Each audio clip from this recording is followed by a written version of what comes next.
എനിക്ക് ഏറ്റവും ഒന്ന് പറയാനുള്ളത് എന്താ വെച്ചാൽ എന്നെ അരങ്ങത്ത് വെച്ച് കരയിപ്പിച്ച പല നടന്മാരിലും പ്രധാനപ്പെട്ട ഒരു നടനാണ് ശിവരാമൻ. അതെന്തായിരുന്നു ആ സംഭവം?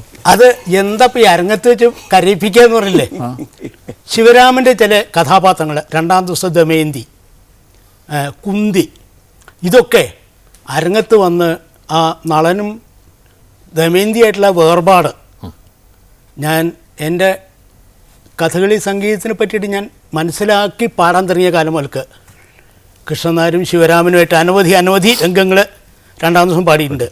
പക്ഷേ ഇവർ ആ ബാബുദാസ് പറഞ്ഞ ഒരു നാളും നിരൂപിതമില്ല പദം ഞാൻ കരയാതെ സ്റ്റേജിൽ നിന്ന് ഇറങ്ങി പോന്നിട്ടില്ല. അത്രയ്ക്ക് എന്നെ അവരുടെ അപ്പോഴത്തെ ആ അഭിനയം എൻ്റെ മനസ്സിൽ കൊണ്ടിട്ടുണ്ട്. അതുമാതിരിയാണ് കുന്തി. സ്വന്തം മകൻ്റെ അടുത്ത് യാചിച്ച് ചെന്നിട്ട് ഉദ്ദേശിച്ച ഫലം കിട്ടിയില്ല.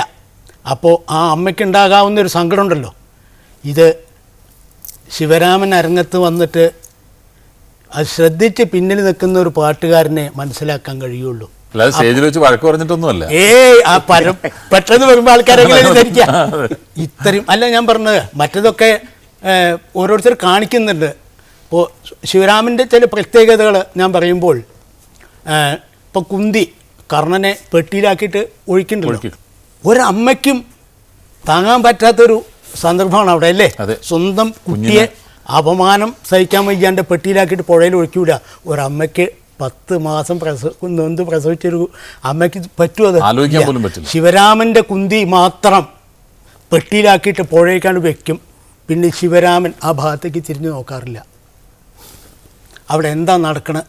മറ്റ് പല കുന്തികളും അതിങ്ങനെ പുഴയിൽ കൂടെ ഇങ്ങനെ പോണു, ഇങ്ങോട്ട് പോണു, അതിങ്ങനെ നോക്കി കാണുന്നു.